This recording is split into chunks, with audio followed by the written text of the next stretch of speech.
दोस्तों, वीडियो शुरू करने से पहले कृपया आप मेरे चैनल को सब्सक्राइब जरूर करें और साथ में बेल आइकन को भी दबा दें ताकि मेरे नए वीडियो का नोटिफिकेशन आपको मिल जाए। अब देर न करते हुए आज की साखी शुरू करते हैं। एक बार की बात है, गुरु नानक जी का सत्संग चल रहा था। गुरु नानक जी संगत में प्रवचन दे रहे थे कि ज्ञान ही जीवन का सबसे महत्वपूर्ण अंग है।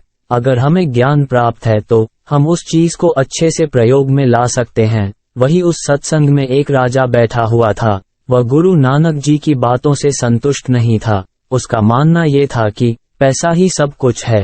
राजा ने कहा, गुरुजी, मैं आपकी इस बात से सहमत नहीं हूँ। गुरुजी मुस्कुराए और ध्यान मग्न हो गए।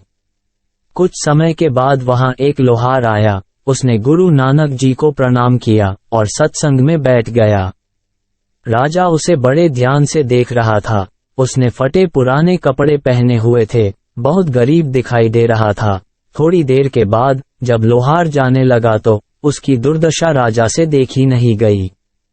राजा ने गुरु नानक जी से कहा, गुरुजी, यह इतना गरीब है, आप इसकी मदद क्यों नहीं करते? गुरु नानक जी ने कहा, जितना जिसकी किस्मत में है उतना ही उसको मिलेगा और उसको अपने कर्मों का फल यही मिलेगा। ये बातें राजा को समझ में नहीं आई। राजा ने कहा, गुरु नानक जी, मैं इस लोहार को चंदन का बगीचा भेंट करना चाहता हूँ। गुरुजी मुस्कुराए और हाँ कर दी, क्योंकि राजा ऐसे समझने वाला नहीं था। उसे तो यही लगता था कि पैसा सब कुछ है, ज्ञान नहीं। राजा ने लोहार को चंदन का बगीचा भेंट में दिया। लोहार बहुत खुश हुआ, किंतु उस लोहार को चंदन के पेड़ों की कीमत का कोई ज्ञान नहीं था। लोहार ने जानने की कोशिश भी नहीं की और वहां से चला गया।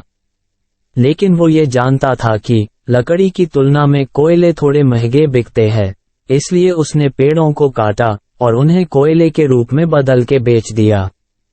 धीरे धीरे पूरा बगीचा खत्म हो गया। कुछ दिनों बाद राजा उस लोहार के घर के पास से ही गुजर रहा था। राजा ने सोचा कि लोहार अब बहुत अमीर हो गया होगा, उसे मिलकर उसका हाल चाल पूछता चलूं। लेकिन वास्तव में मालूम हुआ कि लोहार की हालत पहले जैसी ही है।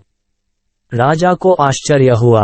राजा को पता चला कि लोहार ने चंदन के बगीचे के साथ क्या किया। राजा को लोहार की अज्ञानता से दुख हुआ। लोहार उसे कहीं नहीं मिला। राजा सत्संग में गया, वहां लोहार बैठा हुआ था। राजा ने लोहार से पूछा, तुमने चंदन की लकड़ी को कोयला बनाकर क्यों बेचा? लोहार ने जवाब दिया, मुझे इस लकड़ी का कोई ज्ञान नहीं था। तब राजा बोला, क्या तुम्हारे पास उन पेड़ों का कोई हिस्सा बचा है? लोहार ने कहा, हाँ, कुछ बचा हुआ है। तो राजा ने कहा, उस चंदन की लकड़ी को लेकर लोहार को एक चंदन के व्यापारी के पास भेजा। लोहार को उस एक छोटे से टुकड़े के लिए बहुत सारा पैसा मिला। लोहार को अपनी गलती का एहसास हुआ तो वो बहुत रोया। उसने राजा को एक और बगीचा देने की विनती की। तब राजा ने कहा, ऐसा तोहफा बार बार नहीं मिलता, कहकर राजा ने उसे मना कर दिया। वही गुरु नानक जी बैठकर सब देख रहे थे। तब गुरु नानक जी ने कहा, हमारी जिंदगी भी उस लोहार की तरह है। हमें अपने जीवन का महत्व जीवन के अंतिम श्वासों में ही समझ आता है। जब हम समझते हैं तब हम कहते हैं, भगवान मुझे थोड़ा और समय दे दो, लेकिन उस समय मिलना असंभव है। मानव जीवन अनमोल है, ऐसी जिंदगी दोबारा नहीं मिलेगी। इस दुनिया में दुर्लभ चीज क्या है? मानव जीवन और मानव शरीर। इस चंदन का मूल्य समझ लो, वरना उसका कोयला तो होना ही है।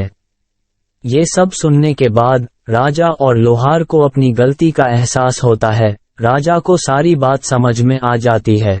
वह गुरु नानक जी के चरणों में गिर जाता है और उनसे माफी मांगता है, और लोहार भी गुरु नानक जी से माफी मांगता है। गुरु नानक जी आशीर्वाद देते हैं और ध्यान मग्न हो जाते हैं। प्यार से बोलिए, वाहे गुरु जी।